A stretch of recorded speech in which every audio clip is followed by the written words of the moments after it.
अलीमा खानम के ऊपर बहुत तेजी से हमले किए जा रहे हैं। ये हमले क्यों हो रहे हैं, मैं आपके सामने रियल सिचुएशन रख देता हूं कि पाकिस्तान की मिलिट्री एस्टेब्लिशमेंट ने आसिम मुनीर साहब ने लंबे अरसे से इमरान खान साहब के उनकी फैमिली के साथ कोई मुलाकात होने नहीं दी। इमरान खान साहब के वो लीडर्स जो उन्हें मिलने के बाद सही खबर बाहर लेकर आ जाते हैं, उनसे भी मुलाकात नहीं होने दी। सिर्फ सलमान सफदर साहब एक ऐसे शख्स हैं जो इमरान खान साहब को देख पाए या मिल पाए, लेकिन उन्होंने कुछ नहीं बताया, कोई पॉलिटिकल स्टेटमेंट नहीं दिया। वो एक सेटलमेंट के तहत इमरान खान साहब को मिले और अभी तक मुकम्मल खामोश है। अब मामला यह है कि अलीमा खानम को और इमरान खान साहब की बहनों को लगातार डिसक्रेडिट किया जा रहा है। पाकिस्तान के निज़ाम के ऊपर बहुत दबाव है। आलमी मीडिया बार बार ये खबर चला रहा है कि इमरान खान साहब की आंख को नुकसान हुआ है, इमरान खान साहब को कैद तन्हाई में डाला हुआ है, और अब वो एक लीडर के ऊपर मुकदमे के तौर पे नहीं, इंसानी हुकूक के मामले के तौर पे इस खबर को देख रहे हैं।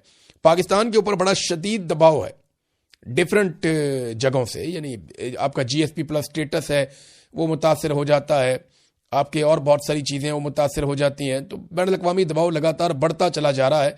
इमरान खान आम आदमी नहीं है, ये बहुत ताकतवर आदमी है और पूरी दुनिया में इनके शानदार ताल्लुकात हैं और इनकी पूरी दुनिया में पहचान है। तो उसी हिसाब से ये आवाज़ भी उठ रही है। अब हुकूमत में ये दबाव है कि इमरान खान साहब को उनकी फैमिली के साथ मिलाया जाए और अगले 24 से 48 घंटों में या 25 तारीख तक या उससे पहले इमरान खान साहब की आंख में एक इंजेक्शन भी लगाना है अस्पताल में लाकर। अब अगर इमरान खान साहब इनकार कर देते हैं कि जब तक मेरी फैमिली मौजूद नहीं होगी तब तक मैं ये इंजेक्शन नहीं लगवाऊंगा, तो हर हाल में इमरान खान साहब की फैमिली को लाना पड़ेगा ये इंजेक्शन लगाने के लिए, और वहां इमरान खान साहब अपनी फैमिली के साथ सियासी बातचीत भी करेंगे, ये सब जानते हैं। तो इससे पहले कि इमरान खान साहब का कोई पैगाम बाहर आए, देखें इस वक्त पैगाम बाहर कौन ला सकता है? सुहेल आफरीदी को मिलने नहीं दे रहे, पार्टी के वो लोग जिनके ऊपर लोग ट्रस्ट करते हैं उन्हें मिलने नहीं दे रहे, और इमरान खान साहब की बहनों को भी नहीं मिलने दे रहे। तो इमरान खान साहब की बहनें जो पैगाम बाहर लेकर आएंगी वो पैगाम होगा लोगों के लिए एतबार के काबिल। अब इससे पहले कि वो पैगाम कोई बाहर लेकर आए, चाहे वो पैगाम अभी इंजेक्शन लगने के मौके पे आ जाए या इसके बाद किसी और मौके पर आ जाए, आगे ईद का टाइम आ रहा है, रमज़ान का महीना है, हर हाल में इमरान खान साहब की मुलाकात तो करवानी पड़ेगी। ये तो मुमकिन नहीं है कि आप ईद वाले दिन भी इमरान खान साहब की उनकी फैमिली से मुलाकात ना करवाएं, उनके बच्चों के साथ बातचीत ना करवाएं। तो आलमी दबाव बढ़ रहा है।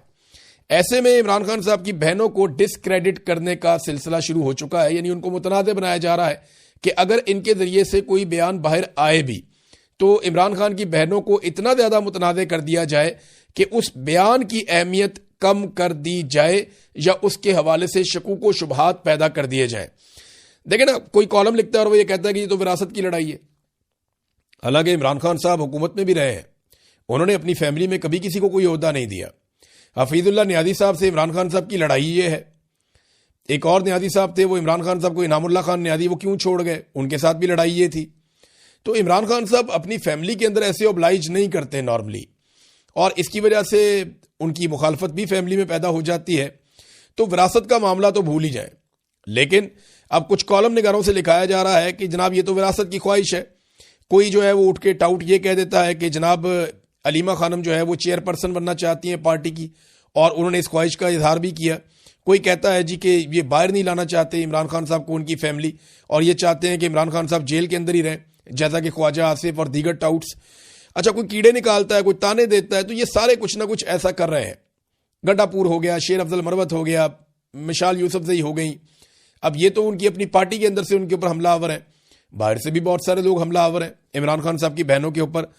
तो ये सब कुछ इसलिए किया जा रहा है कि इमरान खान साहब के हवाले से ये लोग जो भी कोशिश करें वो कोशिश मुतनाज़ हो जाए, और अगर कभी इनको मौका मिले इमरान खान साहब को कोई पैगाम बाहर लाने का, तो उससे पहले इनकी शख्सियत को इतना मुतनाज़ कर दिया जाए कि उस पैगाम के ऊपर लोगों का भरोसा ना हो। तो ये है जनाब सारा खेल जो अलीमा खानम के साथ और बाकी बहनों के साथ खेला जा रहा है। लेकिन सोशल मीडिया इसको काउंटर कर रहा है, और जो लोग ये खेल खेल रहे हैं वो अभी तक कामयाब तो नहीं हुए, लेकिन एक कंट्रोवर्सी उन्होंने क्रिएट कर दी और पाकिस्तान का मीडिया लगातार इसको हवा दे रहा है। यानी रोजाना की बुनियाद पे अली अमीन गंडापुर को, शेर अफजल मरवत को और बाकी लोगों को जो इस बयानिए को उठाते हैं उन्हें टॉक शोज के अंदर बिठाकर ये बयानियां इसकी प्रोजेक्शन की जा रही है। नाज़रीन, दूसरी जो बड़ी खबर है जो मैं आपको देना चाह रहा था वो ये है कि पाकिस्तान की वजारत इत्तलाआत ने यह बताया कि पाकिस्तान ने अफगानिस्तान में 7 एयर स्ट्राइक्स की हैं, यानी 7 मकामात को निशाना बनाया। ये 3 इलाके हैं जहां पे 7 मकामात को निशाना बनाया गया है और पाकिस्तानी हुकूमत के मुताबिक इनमें दहशतगर्दों के ठिकानों को निशाना बनाया गया और दहशतगर्दों को मारा गया है।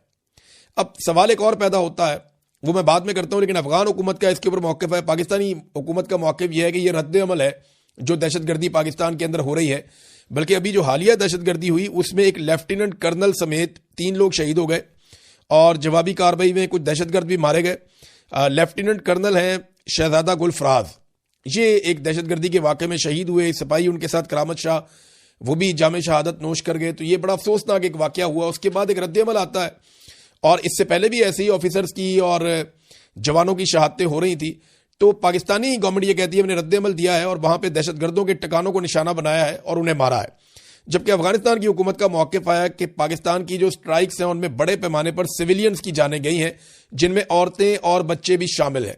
ज़बीउल्लाह मुजाहिद जो तर्जुमान है अफगान हुकूमत के, वो ये कहते हैं कि नंगरहार और पक्तिया में बमबारी हुई है, दर्जनों अफराद शहीद और जख्मी हुए हैं, वो ये कहते हैं। और उन्होंने इल्ज़ाम लगाया कि पाकिस्तानी जर्नैल अपने मुल्क की सिक्योरिटी कमजोरियों का अजाला इस तरह के जराइम के जरिए कर रहे हैं कि हमला किया जा रहा है सिविलियंस के ऊपर। अच्छा, एक सवाल और पैदा होता है जो मैं करना चाहता हूं। देखिए, ये तो दोनों वजारत इत्तलाआत हैं। अब पाकिस्तानी वजारत इत्तलाआत ये कह रही है कि हमने वहां पे दहशतगर्दों को मारा है, अफगान वजारत इत्तलाआत ये कह रही है कि नहीं, सिविलियंस उसके अंदर निशाना बने हैं। बड़ा सवाल यह है कि पाकिस्तान के अंदर जो नुकसान होता है वो सिविलियंस का और सिक्योरिटी फोर्सेज का होता है, और पाकिस्तान की जो सिक्योरिटी फोर्सेज हैं वो हर वाक़े के बाद और पाकिस्तान की हुकूमत बराह रास्त इल्ज़ाम भारत के ऊपर लगाते हैं। तो पाकिस्तान भारत के ऊपर इस किस्म का कोई हमला करके उनको जवाबी कार्रवाई क्यों नहीं करता? देखें ना, भारत अगर ये हमले करवा रहा है, वो इसके पीछे मास्टरमाइंड है, तो भारत को भी जवाब देना चाहिए। लेकिन पाकिस्तान जो है वो अफगानिस्तान को जवाब देता है, उनके पास एयरफोर्स नहीं है, लेकिन भारत को पाकिस्तान जवाब नहीं दे रहा। पाकिस्तान को भारत को भी फिर जवाब देना चाहिए। अगर भारत की अटैक पाकिस्तान के ऊपर कर रहा है, उसूलन तो यही होना चाहिए। भारत की एयरफोर्स के तैयारे भी हमने गिराए थे कुछ अर्सा पहले, मैं ये भी आपको बता दूं। अब भारत में कुछ भी हो जाए ना,